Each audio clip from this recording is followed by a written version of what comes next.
You may proceed. We have a number of counselors on the case. Jeremy Friedman is here with me today, but he will not be arguing. And my client is here as well. Brook Jackson is in the front row, so I wanted to introduce her to the court. May it please the court, my name is Warner Mendenhall, and I represent Brook Jackson in this case. The key issue, I believe here, and the fundamental issue, is whether the federal government made a showing of good cause. And the Polanski decision actually helps us in many, many ways. First of all, it said that the government must show good cause before intervening after the seal period. And good cause means legally sufficient reason, not a mere desire to dismiss. And we can see that in the motion that the federal government filed, all it said is that it wanted to dismiss, and that's what gave it cause. There was no legally sufficient reason beyond this desire to dismiss. Did it not say that it was unlikely to succeed, or that it would impose substantial discovery and litigation burdens, or that it conflicted with the government's public health policy goals? Your Honor, it's interesting how it's constructed in their motion. The first part of the motion is the motion to intervene, and only in the motion to dismiss does it raise these other allegations. But in the motion to intervene, the first segment of their motion, which is a combined motion, all it says is to dismiss. It does not mention those other things. So we believe that the motion to intervene is limited and cabined by what they submitted to the district court. It's the district court then that took those secondary issues that the government raised in its motion to dismiss and kind of confounded them and created this hybrid system where we can pull from the motion to dismiss these supposed reasons of the federal government and incorporate them. That's not how this should work, Your Honor. This should work. At first, they have to be allowed to intervene, and by intervening, at that point they have to show a legally sufficient reason and good cause. We can't just incorporate motions. What about the harmful error rule? In other words, if there were bases that were raised and were considered by the district court, and it failed to take them into account on just the motion to intervene, and we send it back, and it can do that on remand. Now, where's the harmful error here? Well, I think there is harmful error there, because it should, and in fact, that's what we're asking that this court do, is remand it and have the government show good cause. If we're just arguing under the Rule 41 dismissal standards, that's very different than them coming in and having to show good cause. Obviously, 41, they have a wide discretion to dismiss, and I have an argument about that as well. But our strongest argument is that the cause, the good cause that they have to show on the motion to intervene. So we do think it should be remanded and that they should show good cause. And they should show us exactly that question about the public health policies of the United States. The public health policy of the United States is set by the 1986 amendments to the Federal False Claims Act. And it's set there in a couple of ways. One thing it says is there should not be fraud in our federal health care programs. Another thing that it says is that relators themselves have this role as a check on a government that may actually be complicit with the defendant, that may have committed wrongdoing, the government itself, the government officials. They want a way to have a check. The Congress mandated this, that there's a way to have a check on the government so that it doesn't roll in a direction that supports fraud as the public health policy of the United States. So that's a key issue, is to go back to that statute and what Congress is requiring and what Congress saw is the role of the relators. So I hope that answers your question. In all of the government's cases, that there was a motion to intervene. There were reasons. There was good cause in every single one that they submitted in their pleading. Under Brutus Trading, they said in Brutus that the factual allegations in that case were not supported. Our facts are extensively supported. We're the only ones who submitted in this case affidavits and documents that supported our facts. They said that the legal theory was not cognizable. I'm back to Brutus now. In our case, the federal government actually put in a statement of interest about the legal theory. Inducing the FDA to issue an emergency use authorization for an unapproved drug is a cognizable theory, which we took then and incorporated in our second amended complaint. We took the government's advice as to what the cognizable theory was. In Physician's Pain Specialist, Carver versus Physician Pain Specialist, that relator neglected the responsibilities of a relator in that case, failed to prosecute. In that case, the court did decide that the cost of proceeding with that case outweighed the benefit. There was an extensive factual record there. And Wolf Creek Service is another one which you guys may know that I'm on that case. I have another reason why we've asked for certiorari at the Supreme Court. But the discovery in that case cast doubt on the ability of the relator to prove the violations. And NASA employees' testimony challenged the allegations directly. And like I said, that's on appeal for some other reasons. But at least in that case, which I get, the court did find reasons, did articulate those reasons. So there's no evidence that the DOJ presented, no investigation details. There's no analysis. And all the cases, they said, have these factual showings. Now, furthermore, moving on to Rule 24, Polanski is very clear, and I think supports our contention, that just because a case is filed under the False Claims Act doesn't mean the federal rules don't apply. In fact, Polanski specifically says that the federal rules apply. And under Rule 24, it requires consideration of prejudice to the original parties. There was none of that given by the district court here. And one of the cases that we cite, Drennan versus Fresenius, invites reference to Rule 24 and the body of case law that accompanies it. So there are many cross-references to the rules in Polanski. It's clear that unless Congress says specifically the rule doesn't apply, that the federal rules generally apply to all civil cases in federal court. So the district court legally erred in holding that Rule 24 doesn't apply. Do we examine both stages of the intervention rulings? I'm sorry? Do we examine both stages of the intervention rulings, the prior decline and then the later grant for the purpose of dismissal? Do we look at it at both times? Well, I don't think that's necessary here. I mean, certainly, I'm sorry, Your Honors. I'm a little under the weather myself. While the case is under seal, I do believe that the government has really a pretty much unfettered right to dismiss under 41A.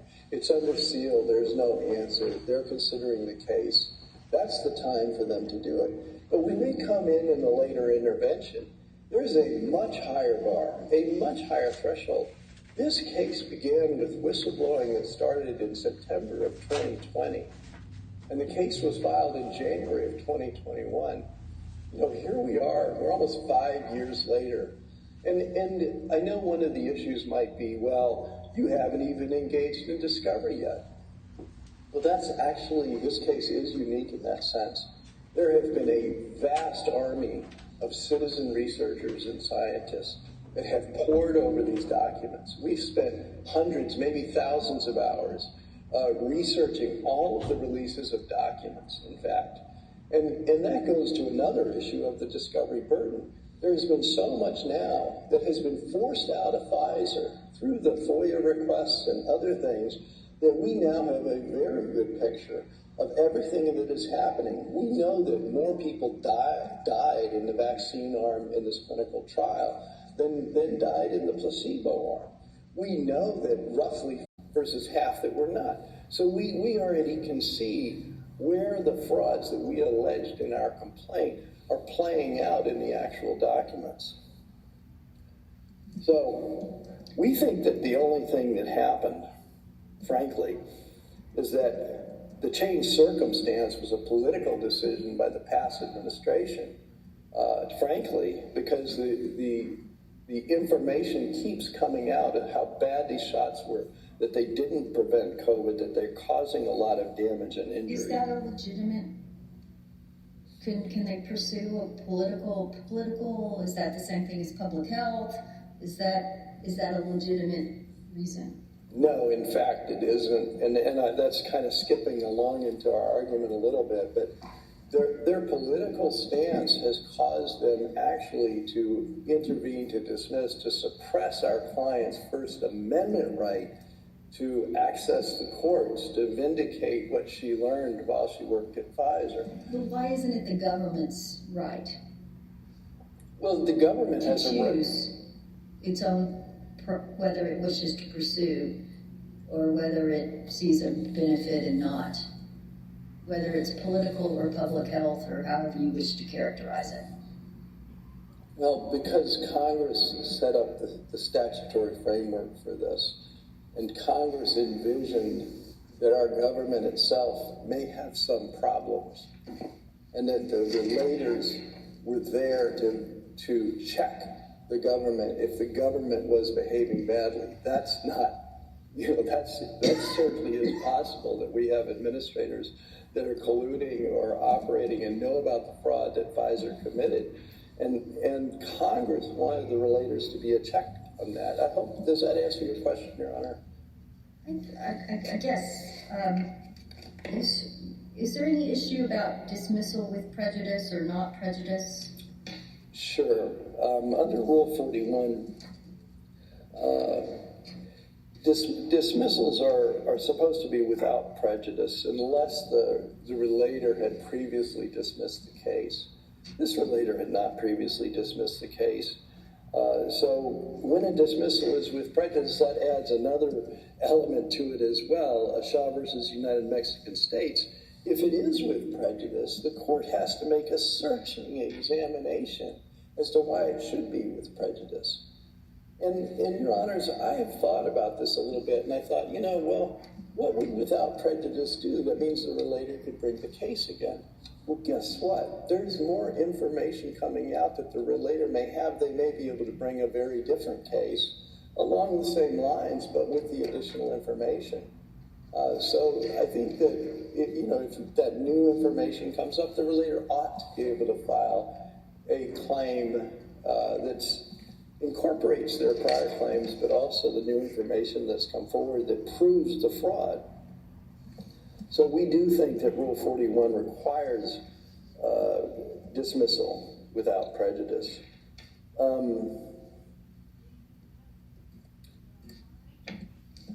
And we think that violates Rule 41's plain terms.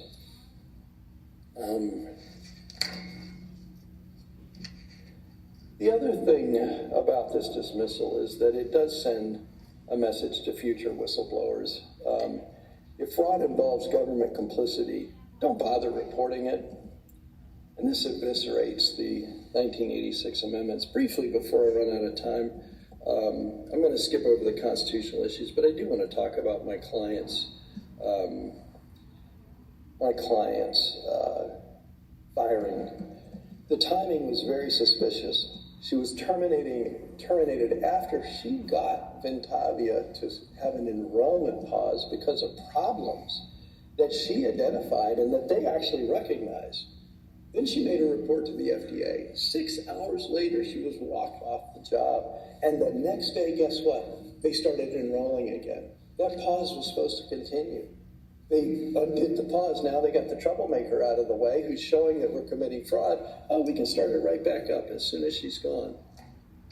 So I think that they were very aware of the FDA audit risks that she pointed out.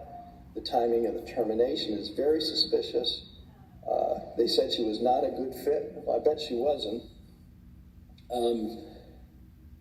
And she had, in the days prior to her termination, a pattern of escalating complaints up through Ventavia to Pfizer and to the FDA. So we think their termination decision was pretextual. Thank you very much. I see that my time has expired. Thank you. And I think I reserved 5 minutes. Is that Yes, correct? sir. Yes, sir. Thank you. Thank you, Mr. Mendenhall. We'll hear from Ms. Smith.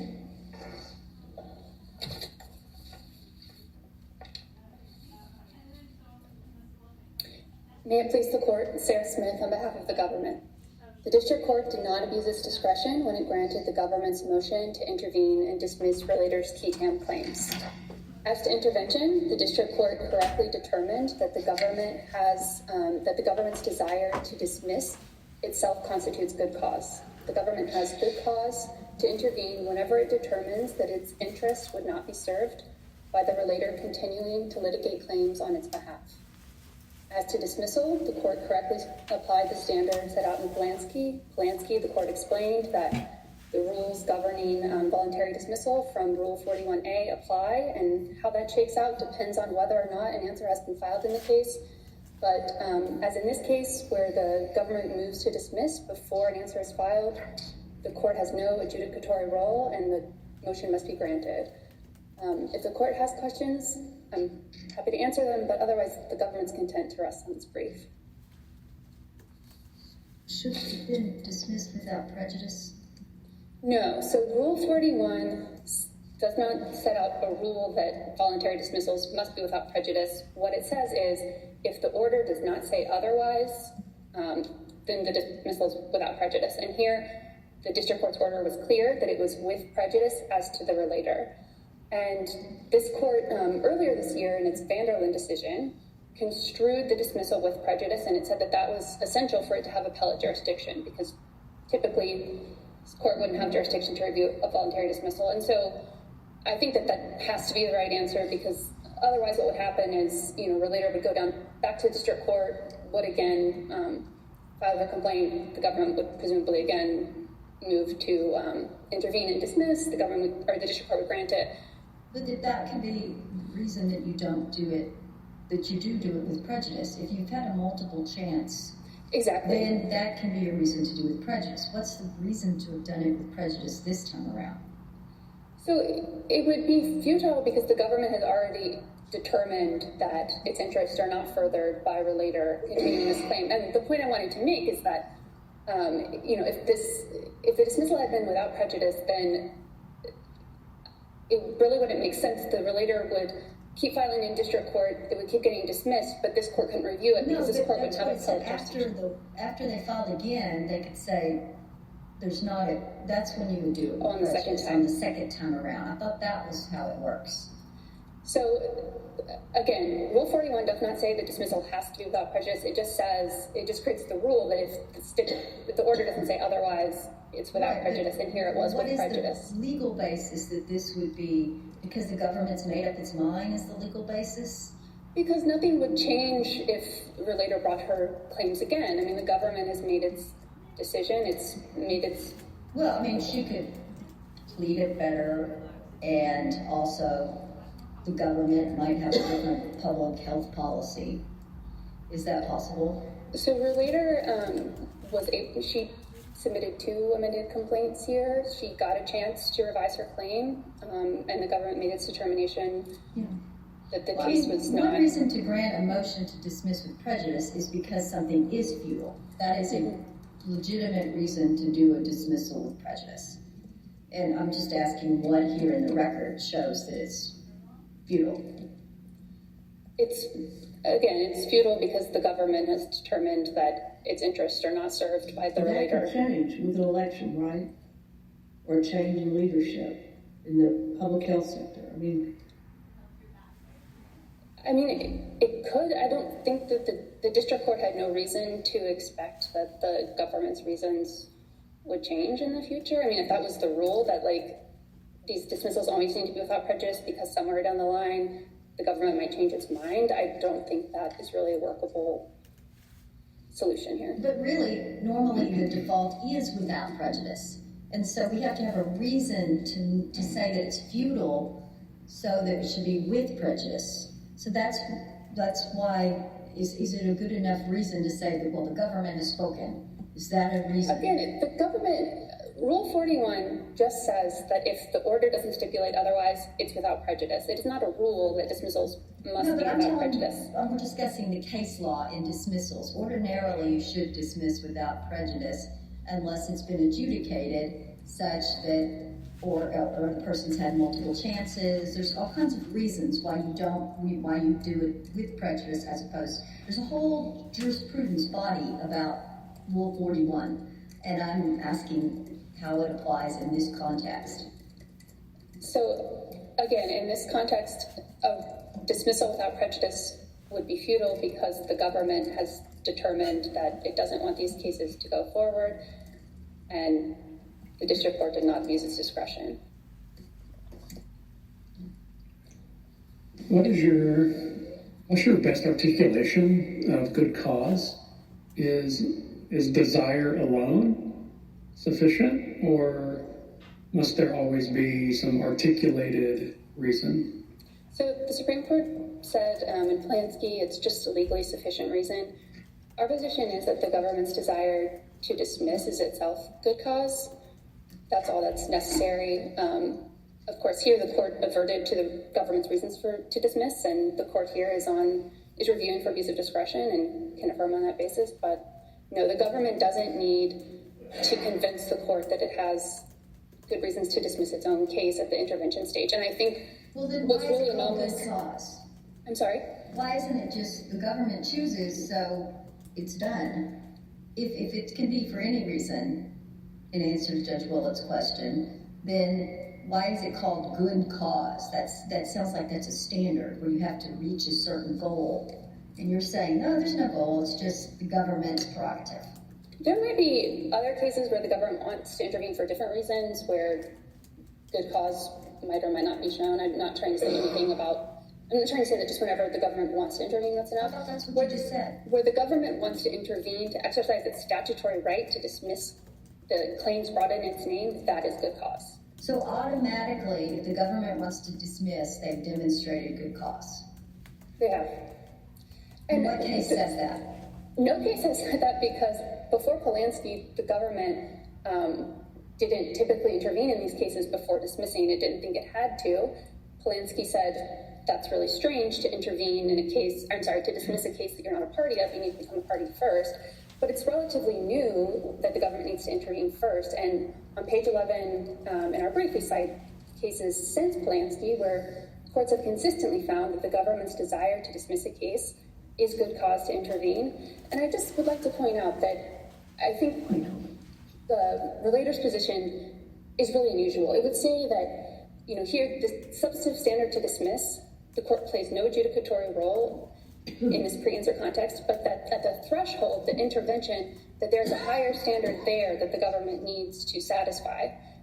I don't know of any area of law that works like that, where the threshold question has a higher burden than the substantive dismissal standard. Well, shouldn't you argue, or wouldn't you argue that there's more than desire alone here? If the government talked about cost? Absolutely. The court can certainly affirm the district court's judgment on that basis. The district court pointed to the reasons that the government gave in its motion for why it wanted to dismiss. It explained that it doubted the merits, that the case would impose substantial litigation and discovery burdens, and the court did not abuse its discretion in accepting the government's assessment of the case. Did it raise those arguments in conjunction with its motion to intervene? So the government filed a single motion to the district court that was a motion to intervene and dismiss. Relator is right that it wasn't under, the intervention section, but it was in the same motion, yes. Do I understand, in answer to Judge Richmond's question, you said we could consider these other factors, but I took your argument to be, you're saying, no, it's just the government wanting to do this is your main argument. Are you making, is one your alternative better? Are you trying to make some law here in a circuit? Is that what you're trying to do? Can you help us? So it is our position, the government's desire to exercise its statutory right to dismiss the case is itself good cause. Again, if the court has any qualms about that, it can just affirm on the basis that the court gave below. If there are no further questions, we ask the court to affirm. Thank you. We'll hear from Mr. Guthrie. On behalf of Ventavia. Is that how you say it? I say Ventavia, you say Ventavia, we'll get to the same place, Okay, Your Honor. go ahead. May it please the court, I'm Andrew Guthrie, and I'm here for Ventavia. And I'm here to address the retaliation claim, because that claim was brought against my client alone, and it was dismissed by the district court for a slightly different reason. It was dismissed on the merits under Rule 12b-6, not just because of the government's motion. That decision was correct and should be affirmed as well. And the way we divided this argument, I only have 5 minutes to address the retaliation claim, but I honestly don't think I need more than that. Can you help? Because they said that you knew that, not you, but Ventavia knew that she had gone to the FDA about these claims. That's not true as a matter of fact, but I recognize that we're here on a pleading motion. Does the pleading say that? It does not, Your Honor. All she says is that she made a report, quote, the same day that she was fired. Sometimes we say a temporal thing. In normal employment law, if it's super duper fast, we can say that it could be linked. Certainly, Your Honor, and she's referenced that here, but that comes from the causation element of her prima facie case. To plead a claim for retaliation, she's got to show she was engaged in protected activity under the False Claims Act. Happy to talk about that because that's a specific burden. She's got to show that we knew she was engaged in protected activity, and then she's got to show that we fired her because of that. So this temporal proximity idea comes from that third element, from the causation. We didn't move on that. We're only here on the first two elements. So she didn't say they knew? Never once in her pleading did she say that we knew that she called the FDA, and she had lots of opportunities. And this is a second pleading? This is actually the fourth pleading, Your Honor. So it was the second. So she knew that was a flaw, that it didn't say she knew? We raised it in the first motion to dismiss. The district court granted the first motion to dismiss on 2 grounds, right? That she wasn't engaged in protected activity, and that we didn't know she was engaged in protected activity. We forecasted. We had an underline under this that she says she called the FDA, but she never once in her pleading says that she told us that she called the FDA. We didn't know. She had the opportunity to plead. It just was a coincidence. I don't know if it was a coincidence or look, we had issues with her as an employee. In 18 days as an employee, we had some concerns about her behavior. She was finding confidential materials. She was taking pictures. She was violating. If you had 1 and 2, if they were pled and we would go to summary judgment, you might, on the causation number 3, that might be enough to get over summary judgment even. I hear you, Chief Judge Elrod, but we don't even get to causation. Okay. If we didn't know about it. And I want to point you to this court's opinion in the Patton case. Because what Patton says is, when we're talking about FCA retaliation, it's a very specific statute that says it only protects an employee who is engaged in protected activity under the False Claims Act. And what does that mean? You have to be reporting false claims for government payment. This is not about criticizing business practices. I understand that argument. And so all I'm saying, Chief Judge Elrod, is that in order for to meet her prima facie burden for the FCA retaliation provision, we, her employer, have to know that she is engaged in protected activity under the False Claims Act. And we didn't know that because she didn't say it. And also, she didn't engage in protected activities under the False Claims Act according to what she pled. That's exactly right. Under her position. Because what she was talking about, she was saying to us, I'm concerned we're not following the clinical trial protocol. And she maybe even said, I'm concerned you're not following FDA regulations. Those are not protected activities under the False Claims Act. And that's the point this court made in Patton. that There might be protective acts under some other statute? it may Whistleblower general statute or something? It may be, Chief Judge Elrod, but she pled this claim under the False Claims Act retaliation provision. You know, the Supreme Court in Escobar says that the False Claims Act is not an all-purpose anti-fraud statute, and it is not a device for prosecuting what the Supreme Court called garden variety regulatory violations. So just as the False Claims Act is not an all-purpose anti-fraud statute, its retaliation provision is not an all-purpose anti-retaliation provision. It only protects employees who are engaged in protected activity under the False Claims Act. And so these allegations failed for the same reasons as those this court addressed in Patton, in Robertson, and most recently in the Toledo versus HCA case. Is your rule, is it categorical, or is there any scenario where a quality control complaint in a clinical trial could constitute FCA protected activity? It is only, Judge Willett, going to be if the relator says, I've got concerns about the clinical trial protocol, and I think that means you're defrauding the government. Right? We're a full step away from anything that goes to the False Claims Act, because there's lots of clinical trials, there's lots of FDA regulatory spheres that have nothing to do with false claims for government payment. So my rule would be, and the rule that I think comes from this court's case law, is that the relator has to make that extra step to say, I've got concerns about, what does the court say? You got to talk about fraud or QTAM actions or false, something that goes to false claims for government payment that gets you in the False Claims Act bucket. Otherwise, all the employee is doing is criticizing business practices, raising regulatory violations. That's not within the sphere of the False Claims Act, and it doesn't trigger their rights under the FCA's retaliation provision. Thank you. We have your argument. Thank you, Your Honor. Mr. Mendenhall, you say 5 minutes for rebuttal, sir. Thank you very much. You know, this is frequently a problem. I can tell you that I'm going to start with the employment issue, and then I'll move on to the government's issues. But what happens is the average whistleblower out there has no idea what QTAM means. They have no idea that there's a federal False Claims Act statute. What they see is people lying to the federal government, or lying, in this case, to a federal trial, to a clinical trial, lying to Pfizer even, lying to the FDA, lying up the chain of command, and suppressing the information about those lies with this relator. She doesn't know about the False Claims Act at this point. She's just trying to figure out what the heck is going on here, and she sees unblinding, which is completely wrong in a clinical trial, messes up the entire data set. She discussed all of these regulatory violations, and they're critical to running an adequate clinical trial, which is required by the Emergency Use Authorization statute. This trial was clearly inadequate. That's what she's seeing. That's what she's reporting to her bosses, and to the FDA.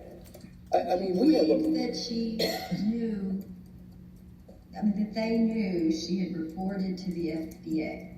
Well,